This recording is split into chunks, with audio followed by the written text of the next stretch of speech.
everybody, welcome to Country Girl with Kathy Jarvis. And it's been really pretty the last couple of days, but it's the week before Christmas and they are forecasting blizzard-like conditions for the weekend for Christmas. So today I am actually doing a spot check.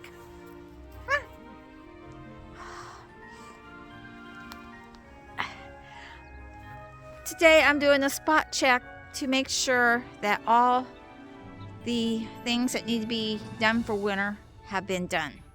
So the first thing we're going to do is take care of these little guys. Make sure that they have plenty of warm area. Now, 6 of these are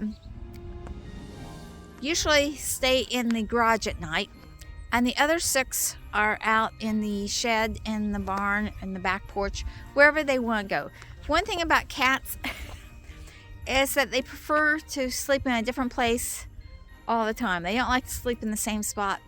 So I have different areas around for them where they can go and sleep. And I'm going to add straw to the dog houses and to some of the cardboard boxes that I have on the porches that they like to curl up in. So that is the first thing on my list. Stop it, you two.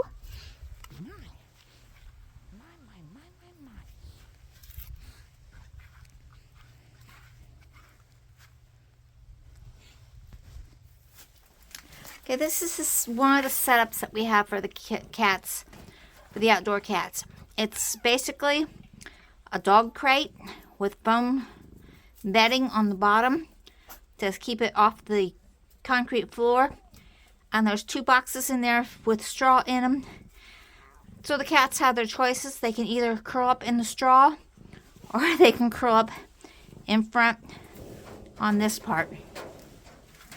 They also have an old dog bed here that they can curl up on nights that's not really cold, but they still need to be elevated off of the ground. That's one of the places. As you can see, they already love the straw boxes.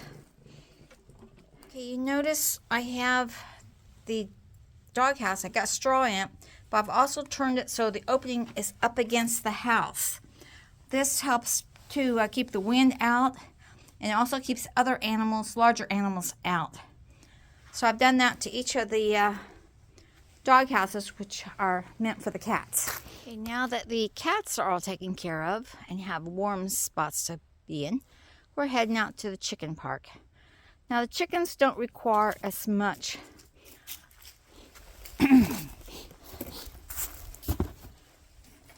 we've already set up their heated water dish. Now one of these is heated and the other one's not. You can tell which by looking at the frozen water. But I'm going to bring in fresh water. Now I have these on a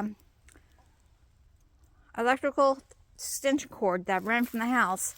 But I also have Christmas lights here on a timer that come on evening. That's basically to let me know that the electricity is still working out here and the breaker has not turned off. It does not interfere with the chickens because they're already up for the night and they don't really see this light.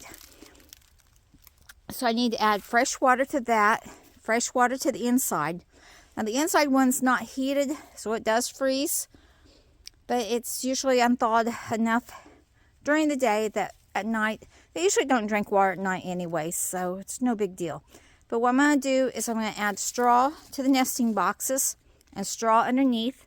And then I'm going to go around and restaple any of that plastic that's come off.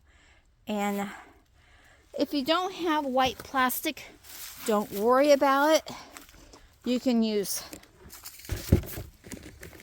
thick plastic trash bags. Or you can even cut down their feed sacks, which are waterproof, and even put them in front of any open space.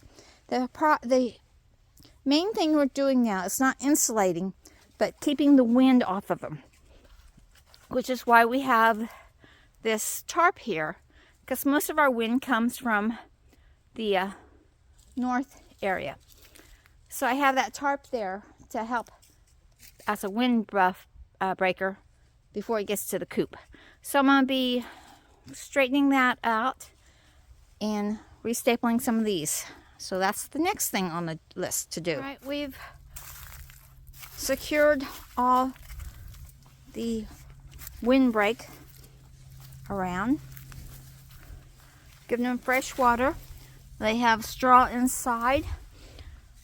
I've secured the windbreak there.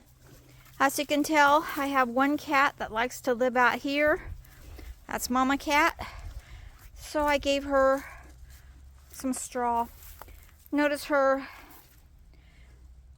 doghouse is facing towards the south, so it's not going to get a bunch of wind. So that's good. I got these guys. The windproof is all up around.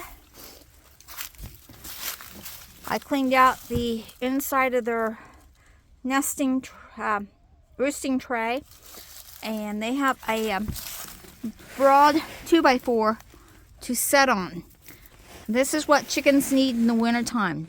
They need to be able to put their feet out flat so they can hunker down on them and keep their feet warm. They don't use that little bar down there much. They can't keep their feet warm when they have on that one. So they've got fresh straw in the bedding boxes in case they need to really hunker down good. So lock this up.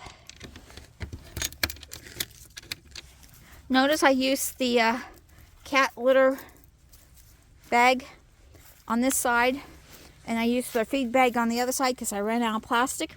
Plastic is so expensive right now. I didn't want to spend money to buy more. And like I said, we're not trying to insulate so much as we're trying to keep the wind out. And these feed bags are waterproof, so therefore they're pretty much windproof.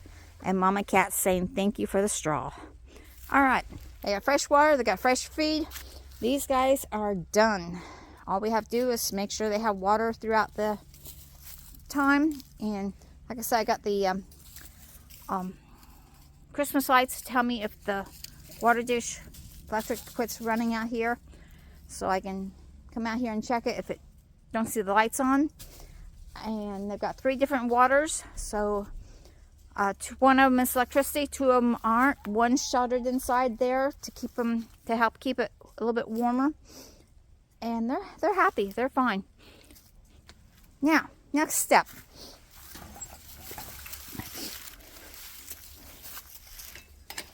We're not doing anything with that little coop because I don't have any chickens in it. So we're just going to leave it. Next summer, if I do decide to get chickens, new baby ones, I'll have to redo the run on it because it's kind of falling apart. The raccoons did a number on it this past summer. The next thing on my list is to take care of the hose and the water hydrants. Make sure all your hoses are disconnected. Make sure that they are drained. You don't want any water in them. Hang them up, put them up. If you're not going to be using them, if you're going to be using them throughout the winter on pretty days, like this short one, I leave it right here, but it is drained. Now these are supposed to be frost free spigots, but I like to cover them because if you get a lot of ice and stuff, it's so much easier just take the cover off of them to get to them than to have to break the ice off around them. So that's the next thing I want to do is cover this one for the winter. Okay, just put a black trash can bag over it and put a bucket on top of it, and that will help. If it get freezing rain or something, I need to use the water. It's a lot easier to take this off than to beat the ice around the spigot to pull it up. Also a good time to clean up anything that you want to save and don't want to be exposed to the weather. Okay, that job's done. On to the next job. The next thing to do is to cover up any fountains or statues that you want to protect. And fountains especially, because you don't want snow and stuff to get into these, and ice and freeze and then break them. So we're going to cover them with a black trash bag. Alright, that is done. And that will keep the water out from freezing, and it will be fine. Now, do the rest of the statues. Well, that takes care of the cats, the chickens, and the statues. I got another day yet before it comes in, so tomorrow I'll work on the greenhouse. Not much to do out there unless we get some ice or some freezing rain, snow. If we get those, I'll have to get the heaters out and start them out there. And as far as the crops, they're all cold weather crops. I'll just throw a fleece blanket over them tomorrow, and they should be good for the weather, at least the best I can do. So I hope you've enjoyed the video. Got pest here. Remember to dream big, follow that dream. Definitely take care of any preparations that you need to do before this cold weather hits. Might consider leaving your water drip a little bit. If your piping is on an outside wall, they recommend that you open up your cabinet doors so the air can flow into the cabinets and keep the area warm. Leave the water drip just a little bit will help. And mainly, just stay inside if you don't have to go outside. This is Yule time and Christmas time, and that has always in the past been the time to get along with family and friends and eat some nice spicy warm food and have your house lit up with decorations to bring in the light of the season, and just to relax and enjoy yourself. So if you've been hustling and bustling about, take these next 12 days or so until January the 6th. Take those days and just kind of relax, enjoy with your family. Forget about anything that you don't have to. Just put priority things and do them, and everything else, just kind of relax and enjoy the season. And enjoy the kittens. All right. Remember, dream big, follow that dream. Like, share, subscribe, and we'll see you in the next video. Bye, everybody. Can you say hi?